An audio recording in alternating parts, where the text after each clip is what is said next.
vontade. Obrigada. Olha só, dá para estudar redação, assim, aprender a redigir bem? É um objeto de estudo? Porque geralmente a gente pensa em gramática, ortografia, e aí junta tudo numa redação. Mas estudar redação dá?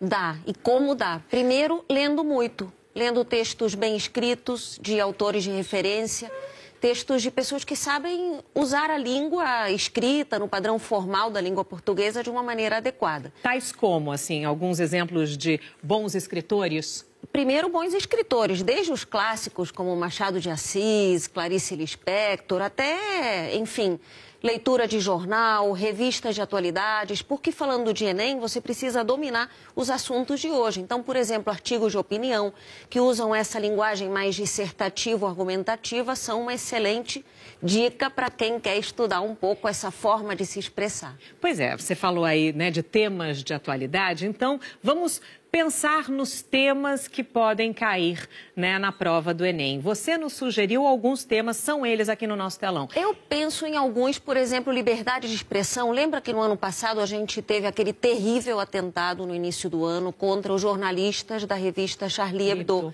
na França? Esse tema não deu tempo de ser trabalhado no Enem. Então, é uma possibilidade que o Enem traga essa questão. Afinal, você pode dizer tudo o que pensa, doa quem doer, ou você deve ter certos valores, princípios que limitem, que mexe com a internet, mexe com a vida do jovem também. Belo tema. Puxando por aí, tem a ver também com o terrorismo. Claro. Eu trouxe aqui como sugestão, tivemos vários episódios tristes esse ano. Então, é um tema quente também, precisamos lembrar e pensar como abordar isso de uma maneira séria, contundente, ao mesmo tempo respeitando os direitos humanos, que é uma exigência do Enem.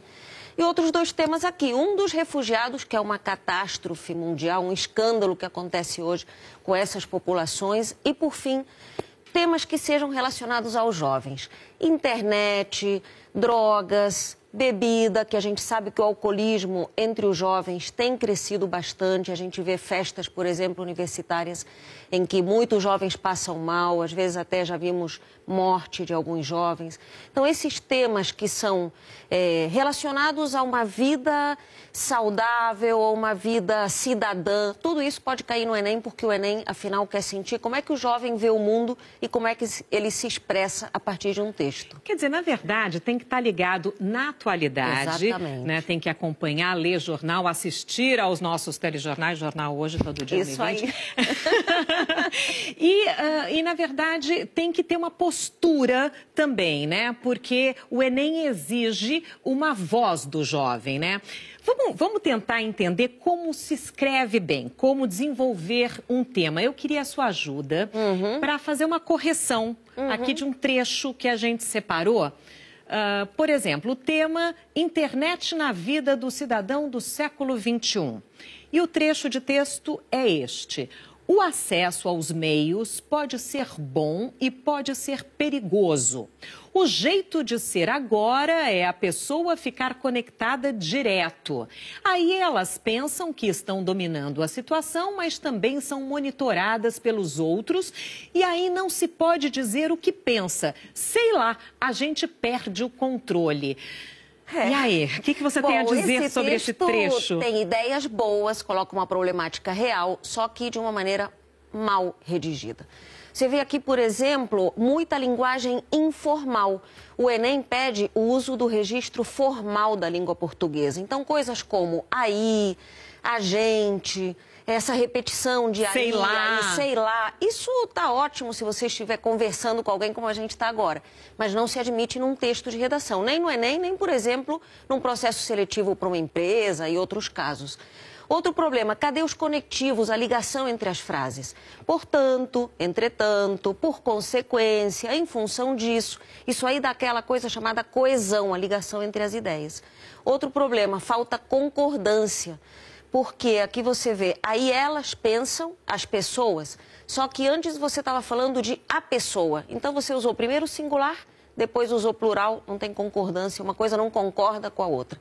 E, por fim, falta embasamento. Você não tem aqui um argumento concreto, um indicador de alguma pesquisa, uma citação de alguma coisa que possa embasar. Então, esse é um texto que a gente chama de senso comum. Qualquer pessoa poderia dizer isso, não apresenta nenhum diferencial. Esse aluno estaria em perigo, poderia tirar uma nota bem fraca. Eu vou chamar a participação dos nossos telespectadores, que sempre mandam perguntas através das nossas redes sociais e perguntas muito interessantes, por sinal. Essa é da Geisa Almeida. Eu sei escrever, mas minha letra é muito feia. Eu não tenho paciência em caprichar na letra. Isso é ruim? É ruim. Tem que fazer treino, caligrafia. Parece uma coisa assim, da escola tradicional, vou ficar lendo e tendo que repetir palavras. Tem que fazer, sabe por quê? O avaliador, ele lê mais ou menos 100, 200, 300 redações por dia. Então, como é que ele vai fazer para ficar decifrando? Ele já pode ler aquela coisa até um pouquinho de má vontade, né? Não entendi. Depois ainda corre o risco da pessoa achar que um acento era uma vírgula. Aquelas letras todas juntas vai parecer que é um erro de ortografia ou de concordância, enfim.